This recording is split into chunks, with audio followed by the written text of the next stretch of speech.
नमस्कार, आप देख रहे हैं एफएम न्यूज। मैं मनीषा कौशल। बात सबसे पहले राष्ट्रीय राजधानी क्षेत्र की, जहां दिल्ली में बढ़ते प्रदूषण के मामले को देखते हुए सुप्रीम कोर्ट ने इस मसले पर हुई सुनवाई की। इस सुनवाई में सुप्रीम कोर्ट दिल्ली सरकार को प्रदूषण से निपटने के मामले में कई अहम सुझाव दिए। दिल्ली में बढ़ते प्रदूषण के मामले को देखते हुए सुप्रीम कोर्ट ने दिल्ली सरकार को जमकर फटकार लगाई। सुनवाई के दौरान सुप्रीम कोर्ट ने कहा था कि अगर जरूरत पड़े तो 2 दिन का लॉकडाउन भी लगा दें। मुख्यमंत्री अरविंद केजरीवाल ने कहा कि सुप्रीम कोर्ट की ओर से पूर्ण लॉकडाउन का सुझाव दिया है। कोर्ट के आदेश को लेकर तैयार प्रस्ताव को सुप्रीम कोर्ट के सामने रखा गया।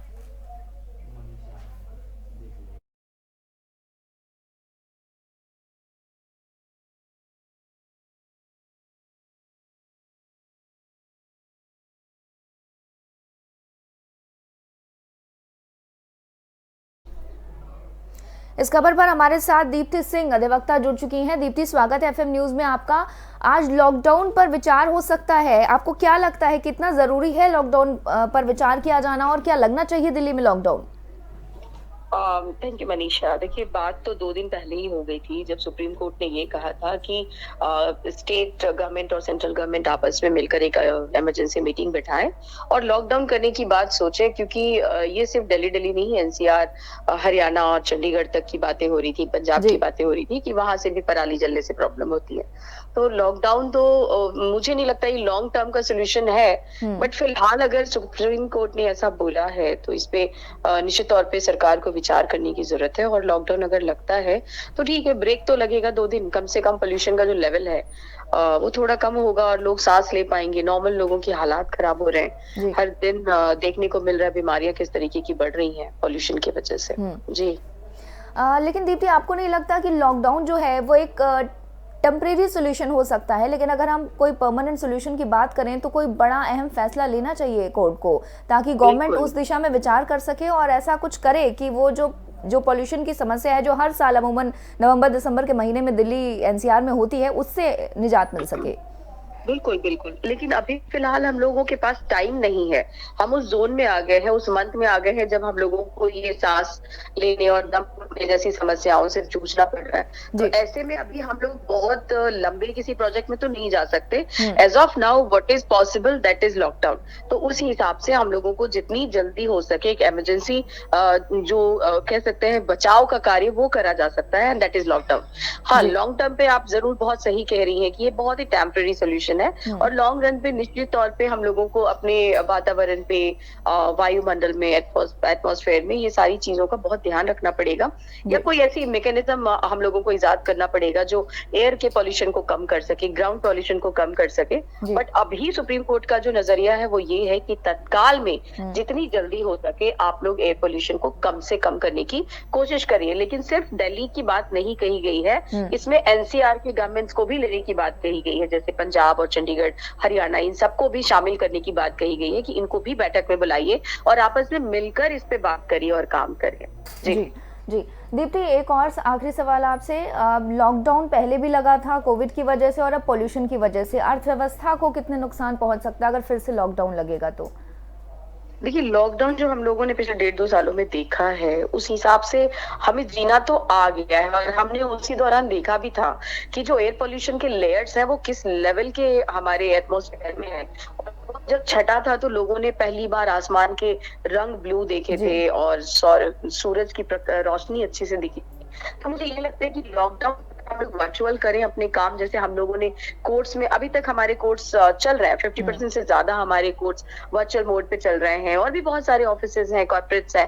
तो लॉकडाउन पे अर्थव्यवस्था में तो हम लोगों ने जीना सीख लिया है और इसलिए मुझे ये नहीं लगता कि बहुत ज्यादा कोई झटका लगेगा। हाँ, रोज जो दिहाड़ी मजदूर हैं उनके ऊपर तो जरूर से असर पड़ेगा और इस पे गवर्नमेंट को बिफोर लॉकडाउन जरूर सोचना चाहिए कि ये जो हमारे यहाँ लगभग 1 करोड़ आबादी है जो दिहाड़ी मजदूरों की है, उनकी अर्थव्यवस्था पे किसी तरीके की चोट ना पहुंचे, उनको उनके जो खाने पीने की व्यवस्था है वो जरूर होनी चाहिए। जी दीप्ति, धन्यवाद आपका हमारे साथ जुड़ने के लिए।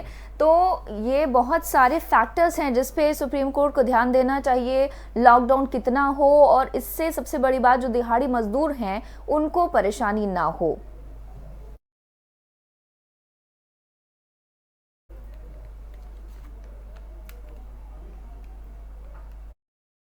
की आबो हवा पूरी तरह से प्रदूषण की चपेट में आ चुकी है। इस हवा की वजह से जिन लोगों की इम्यूनिटी कमजोर है, उनके एक साथ कई अंग प्रभावित हो रहे हैं। एक ही मरीज को लीवर में दिक्कत है तो उसे सांस लेने में कठिनाई के अलावा यूरिन से जुड़ी परेशानी भी देखने को मिल रही है।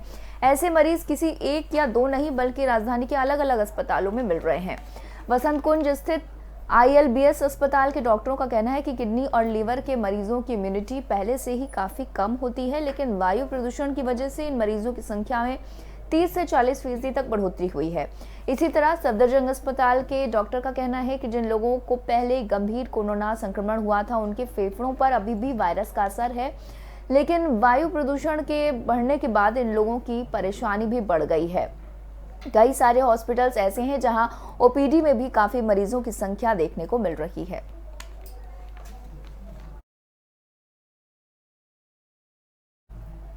और वह राजधानी में नगर निगम चुनाव से पहले दिल्ली प्रदेश कांग्रेस ने संगठन में बदलाव किया है। करीब 50% जिलाध्यक्ष बदले गए हैं।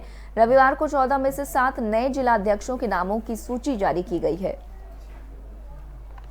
नए नामों को किसी महिला को जिलाध्यक्ष नहीं बनाया गया है। इसके अलावा हाल ही में गठित कार्य समिति में जुड़े कई नाम भी जोड़े गए हैं। अखिल भारतीय कांग्रेस समिति यानी AICC की तरफ से सूची के मुताबिक तिलकनगर जिले से पहले प्रदीप शर्मा जिलाध्यक्ष थे। उन्होंने पार्टी छोड़ दी थी, जिसके बाद अब यहां पर धर्मपाल चंदेला को जिलाध्यक्ष बनाया गया है। नजफगढ़ से सतबीर शर्मा, बाबरपुर से जुबैर अहमद, चांदी चौक से मिर्जा जावेद अली और रोनी से विशाल मान को नया जिलाध्यक्ष बनाया गया है। कार्य समिति में स्थायी आमंत्रित सदस्यों के तौर पर 5 लोग अमित मलिक, आसिफ मोहम्मद, शीशपाल बिधूड़ी को जोड़ा गया है। इसमें पहले से ही करीब 37 लोग थे। इसके अलावा विशेष आमंत्रित सदस्यों में 15 नाम और जोड़े गए हैं।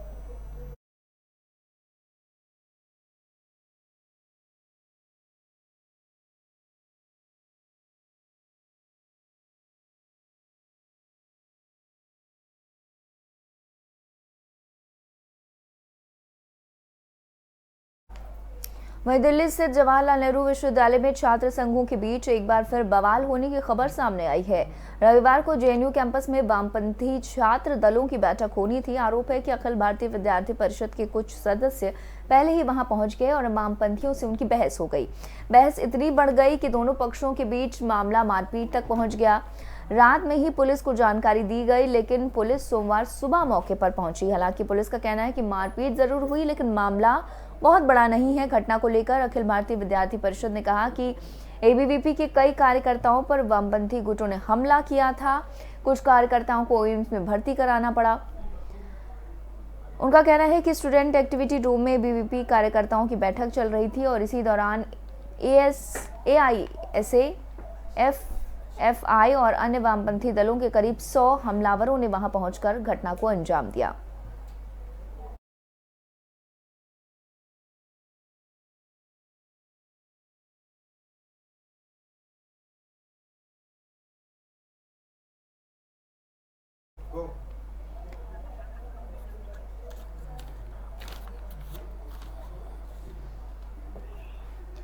तो इस खबर पर बातचीत करने के लिए हमारे साथ एन साई बालाजी, जो कि AISA के राष्ट्रीय अध्यक्ष हैं, वो हमारे साथ जुड़ चुके हैं। विष्णु प्रताप सिंह ABVP से हमारे साथ जुड़ चुके हैं। आप दोनों का स्वागत है FM न्यूज में। विष्णु प्रताप सिंह जी, क्या हुआ था ऐसा रात में कि वहां पर मारपीट की नौबत आ गई? मसला जैसा कि देखा जाए कि हर कुछ ना कुछ दिनों में लोग जो है आपस में भिड़ते रहते हैं। ये राजनीतिक मसला हो जाता है वहां पे JNU में, जैसा कि होता है पिछले वर्ष भी, विगत वर्षों में हुआ था कई बार। जो है वहाँ जो लेफ्टिस्ट विचारधारा के लोग हैं वो एक तरीके से गूंज का काम करते हैं। वो विद्यार्थी परिषद पे हो रहे वहाँ पे जो है लोगों को जो अपना काम करने में व्यस्त हैं और राष्ट्र के हितों के बारे में सोचते हैं, उनको ये डिस्टरबेंस फैलाते हैं। जी, पिछले वर्ष भी आपने देखा था जी कि कैसे क्या मामला हुआ था उसमें। ठीक है, ठीक है। एन साई बालाजी भी हमारे साथ जुड़ चुके हैं। साई जी, यहाँ पर सीधे आरोप लग रहे हैं कि जो वामपंथी विचारधारा के लोग हैं वो हिंसा फैलाते हैं कॉलेज कैंपस में। अब पता नहीं क्या हमारे ABVP के साथ ही देख के आए हैं या सुन के आए हैं।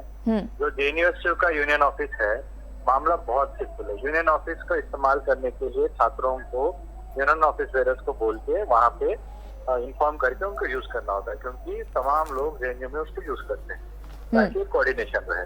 पहले से ही एक ग्रुप ने यूनियन ऑफिस की बुकिंग ले लिया था यूनियन ऑफिस बेरर्स से। एबीवीपी के लोगों ने यूनियन ऑफिस बेरर्स को कोई बात नहीं बताया कि उनकी मीटिंग है। तो जिस ग्रुप का मीटिंग था उन लोगों ने वहां पे अपना तैयारी करके अपना मीटिंग करने के लिए जब आए, वहां पे उन्होंने देखा एबीवीपी के लोग बैठे थे। उन्होंने इतना ही बोला, आपकी बुकिंग नहीं है, हम यूनियन ऑफिस बेरर से बात करके हमने अपना बुकिंग लिया है, प्लीज आप छोड़ के जाइए। एबीवीपी के लोग तुरंत वहां पे उनको गाली गलौज किया। और अभी जो वीडियो आप लोगों को हमने मीडिया साथियों को शेयर किया, टेबल उठा के, कुर्सी उठा के आम छात्रों को पीटना, और पीटने के बाद जो घायल हुए हैं उन्हीं को हमलावर बता देना, और हर मुद्दे को वामपंथ वर्सेस एबीवीपी बनाना। या वामपंथ वर्सेस एबीवीपी का मुद्दा नहीं है। एबीवीपी किस तरीके से आम छात्रों की मीटिंग को डिस्टर्ब कर रहा है उसका मुद्दा है। देखिए, मैं आपको डिस्टर्ब नहीं किया, बीच में मत बोलिए, बीच में मत बोलिए, बीच में इस तरीके का बहस मुझे नहीं करना। मेरे बयान आपको सुनना है तो मेरे बयान सुनने दीजिए। मैं डिस्टर्ब नहीं किया हूँ, मैं आपसे डिस्टर्ब नहीं किया, मुझे नहीं करना है, मुझे बहस वाला सिस्टम नहीं चाहिए। गलत बयान दे रहा हूँ क्या आपको? मैं गलत बयान नहीं दे रहा हूँ, मैं आपको सलीके से बता रहा हूँ चीजें। जब विद्यार्थियों के लिए वह सुविधा के लिए जेएनयू, लेकिन विष्णु प्रताप जी, सवाल ये है कि कॉलेज कैंपस जो है वो पढ़ाई के लिए है, फिर आखिर इस तरह की गुटबाजी क्यों होती है? क्यों इस तरह की वारदातें सामने आती हैं? वजह चाहे कुछ भी हो। आपको भली भांति पता है, विद्यार्थी परिषद 365 दिन सिर्फ छात्र हितों के लिए काम करता है, लेकिन कुछ अराजक तत्व मिलके जो है सारी चीजें बदनाम करने के लिए विद्यार्थी परिषद को और उनको गुमराह करने के काम करती है, छात्रों को और अन्य कई लोगों को भी। जी, एनसाई जी हमारे साथ नहीं है, उन्होंने फोन काट दिया है। विष्णु जी, आपसे ही मैं दूसरा सवाल लूंगी। जैसे मैंने पहले कहा कि आपने कई सारे रीजन दिए कि ये हुआ था, इस वजह से लड़ाई झगड़ा हुआ, लेकिन ये बहुत ही शर्मनाक है। आपको नहीं लगता कॉलेज कैंपस पढ़ाई के लिए होता है, इस तरह की घटनाएं सामने आती, वजह चाहे कुछ भी हो, इस तरह की घटनाएं नहीं होनी चाहिए? जैसा कि इन्होंने बताया कि किसी कार्यक्रम को जो है स्वीकृति के लिए या कोई काम करने के लिए इन्होंने बोला था, करने के लिए जी। जबकि आपको पता है कोई छात्र संघ, कोई यूनिवर्सिटी बनती है, कोई कॉलेज बनता है, तो उसमें एक छात्र संघ जैसी चीजें भी उपस्थित रहती हैं। वो सिर्फ छात्र हितों के बारे में सोचने के लिए करती हैं। जैसे इन्होंने बोला कि कुछ लोग, कुछ कार्यक्रम चल रही थी, कुछ मीटिंग्स थी, उसमें हो रही थी, उस पे बात इन्होंने आए और इस पे जो है कुछ टीका टिप्पणी करके और उसको डिस्टरबेंस किया। डिस्टरबेंस जैसे करने की कोई चीजें ही नहीं थी। आपको भी पता है, सबको पता है, विद्यार्थी। लेकिन उनका आप पे आरोप था कि एबीवीपी के लोगों की तरफ से गाली गलौज और मारपीट की शुरुआत की गई। अब तो हम वहां पे उपस्थित थे नहीं, लेकिन क्या हुआ क्या नहीं हुआ इसको सबको अंदाजा है, कैसे क्या हो रहा है क्या नहीं हो रहा है, सारी चीजें उनको मालूम है भली भांति जी। लेकिन फिर इस तरह के इल्जाम क्यों लग रहे हैं? ये तो वहीं पे पता चलेगा कि कौन क्यों लोग ऐसा क्यों कर रहे हैं, सारी चीजें। चलिए, बहुत बहुत धन्यवाद आपका हमारे साथ जुड़ने के लिए। तो एबीवीपी और वामपंथी छात्र दलों के बीच मारपीट हुई, पुलिस की टीम भी मौके पर पहुंची। हालांकि पुलिस की टीम अगले दिन सुबह के वक्त पहुंची, तब तक मारपीट गाली गलौज काफी हो चुका था। अब जैसा कि आपने सुना, दोनों ही ये लोग कह रहे थे कि मारपीट और गाली गलौज की शुरुआत उनकी तरफ से की गई थी। दोनों एक दूसरे पर आरोप प्रत्यारोप लगा रहे हैं। अब आगे बढ़ते मीटिंग थी जिसमें कि एबीवीपी की जेएनयू कार्यकर्ता अपना जो शेड्यूल मीटिंग होता है हमारा, हम हर संडे को हम मीटिंग करते हैं। उसके बाद जो हमारा शेड्यूल है उसके अकॉर्डिंग हम लोग स्टूडेंट एक्टिविटी सेंटर जिसमें जेएनयू ऑफिस भी है उसमें बैठे थे। लेकिन यहाँ के जो लेफ्टिस्ट हैं, जो यहाँ के अपने को प्रोग्रेसिव लिबरल बोलते हैं, उन्होंने अपने फ्रिंज ऑर्गेनाइजेशन जो यहाँ के 100 फ्लावर ग्रुप है उसके माध्यम से उस रूम में घुसते हैं। हम तो बोलते हैं कि हमारी मीटिंग होगी, आप लोग जबरदस्ती घुसाए। हम लोग बोलते हैं कि कोई बात नहीं, हमारे काउंसलर है, हमारे 12 काउंसलर जेएनयू में हैं, उनके माध्यम से इस रूम में हम लोग आए हैं, हम अपनी मीटिंग खत्म करके हम चले जाएंगे। लेकिन उसके बाद वो लोग मानते नहीं, उस ग्रुप के माध्यम से और अन्य लोगों के माध्यम से रूम में आते हैं और हम पे धमकी देना शुरू करते हैं। हम बोलते हैं आधे घंटे के घंटे की मीटिंग हम खत्म कर लेंगे, हम चले जाएंगे, आप लोग करिएगा। लेकिन मानते नहीं, बोलते हैं हम जेएनयू हैं, हम इस रूम के मालिक हैं, हमारे काउंसलर हैं, हम सब हमारी मर्जी से इस रूम में कोई आता है तभी आता है और जाता है। लेकिन वो लोग माने नहीं, धीरे धीरे से अपने जो ग्रुप चलाए थे। बुलेटिन में एक छोटा सा ब्रेक, जल्द वापस आते हैं।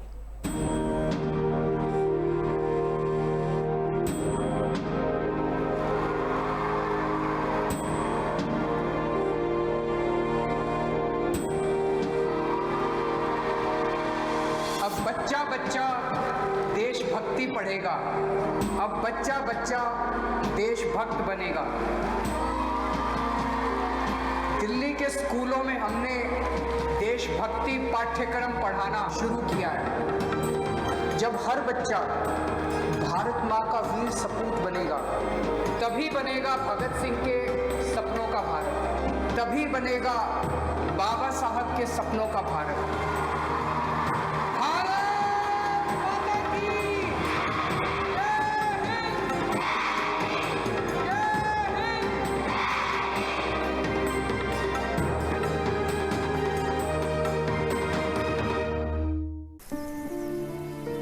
हम सभी जानते हैं कि दिल्ली और उसके आसपास के इलाकों में हर साल अक्टूबर नवंबर के महीनों में पराली के धुएं से प्रदूषण बढ़ जाता है। सर्दियों में पंजाब, हरियाणा और उत्तर प्रदेश में पराली के जलने वाले धुएं से दिल्ली के करोड़ों लोगों को सांस लेने में तकलीफ होती है। हमारे किसान भाइयों को मजबूरी में अपनी पराली जलानी पड़ती है, क्योंकि उनके पास कोई और दूसरा रास्ता ही नहीं होता। अब दिल्ली सरकार ने पराली से होने वाले प्रदूषण को खत्म करने के लिए एक ठोस कदम उठाया है। दिल्ली सरकार ने भारतीय कृषि अनुसंधान संस्थान पूसा द्वारा विकसित बायो डीकंपोजर तकनीक को दिल्ली में लागू कर दिया है। पूसा इंस्टीट्यूट के बायो डीकंपोजर तकनीक से पराली को गलाकर वहीं खाद में बदला जा सकता है। दिल्ली सरकार ने इस तकनीक को लागू कर दिया है और इसका सारा खर्च दिल्ली सरकार उठा रही है। और जब खेत में ही उस पराली का खाद बन जाएगा तो वो जमीन की उर्वरता भी बढ़ाएगा, मतलब किसानों की अगली फसल भी बढ़िया होगी। यही तो हमारे किसानों को चाहिए। और सबसे बड़ी बात, जब पराली नहीं जलेगी तो प्रदूषण भी नहीं होगा। इसमें सबका फायदा है। पहले हमें अपनी पराली जलानी पड़ती थी, लेकिन इस बार हमें ऐसा नहीं करना पड़ा। दिल्ली सरकार ने पराली को खाद में बदलने के लिए हमारे खेतों में ये छिड़काव करवाया है। ये बहुत ही आसान था और हमें तो बहुत फ़ायदा हुआ। ये पूरा काम दिल्ली सरकार ने खुद कराया है, हमें तो एक पैसा नहीं देना पड़ा और हमारी पराली यही खेत में ही खाद बन गई है और प्रदूषण भी नहीं हुआ। ये बहुत बढ़िया समाधान है। दिल्ली सरकार प्रदूषण को खत्म करने के लिए युद्ध स्तर पर तो काम कर ही रही है, साथ ही किसानों की सुविधाओं का भी पूरा ख्याल रखा जा रहा है।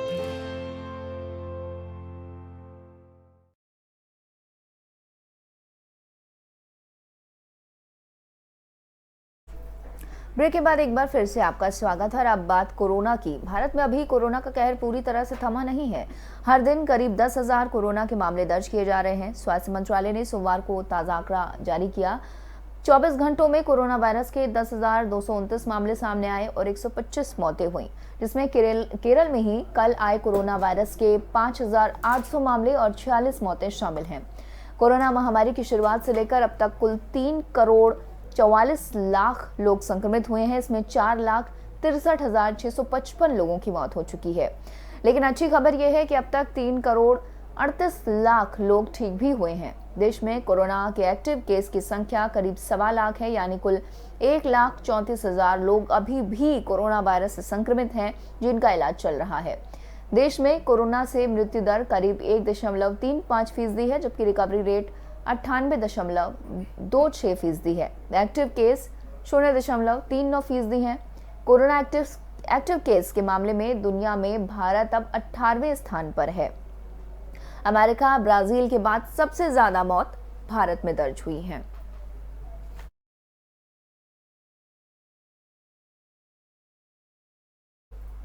वहीं संयुक्त राष्ट्र जलवायु परिवर्तन सम्मेलन यानी COP26 में भारत को बड़ी कूटनीतिक जीत हासिल हुई है। सम्मेलन के दौरान ग्लोबल वार्मिंग को लेकर हुए इस समझौते के दौरान भारत अंतिम समय में 200 देशों में ये समझाने में कामयाब रहा कि कोयले के उपयोग को चरणबद्ध तरीके से खत्म करने की बजाय चरणबद्ध तरीके से इसके उपयोग को कम किया जाए।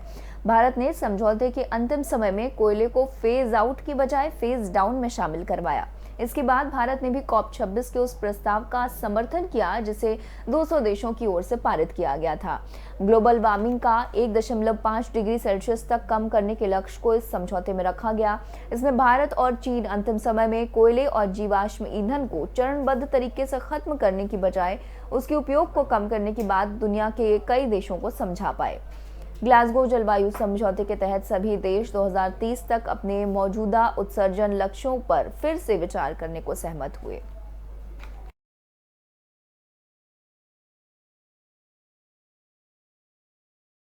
वहीं प्रधानमंत्री मोदी ने एक बड़ा फैसला किया है।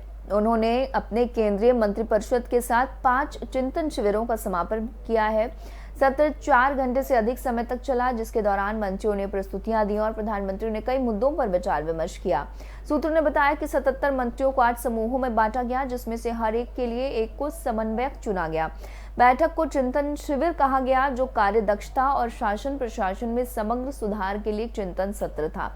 ऐसे कुल 5 सत्र आयोजित किए गए। व्यक्तिगत दक्षता, केंद्रीय कार्यान्वयन, मंत्रालय के कामकाज और हितधारकों को जोड़ना, पार्टी समन्वय और प्रभावी संचार पर यह सत्र आयोजित किया गया था।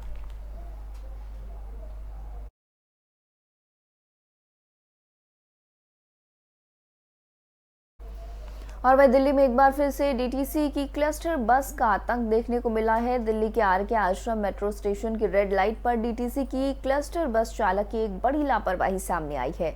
चालक ने जल्दबाजी में रेड लाइट जंप करने के चक्कर में एक मासूम की जीवन लीला समाप्त कर दी। डीटीसी की क्लस्टर बस रूट 100 आरके आश्रम मेट्रो स्टेशन की रेड लाइट से गुजर रही थी। इसी बीच रेड लाइट जंप करने में एक 5 साल के मासूम बच्चा बस के नीचे आ गया, जिसकी उससे मौके पर ही मौत हो गई। बस चालक और परिचालक मौके से फरार हो गए। पुलिस टीम ने बच्चे को नजदीक के अस्पताल में ले गए थे।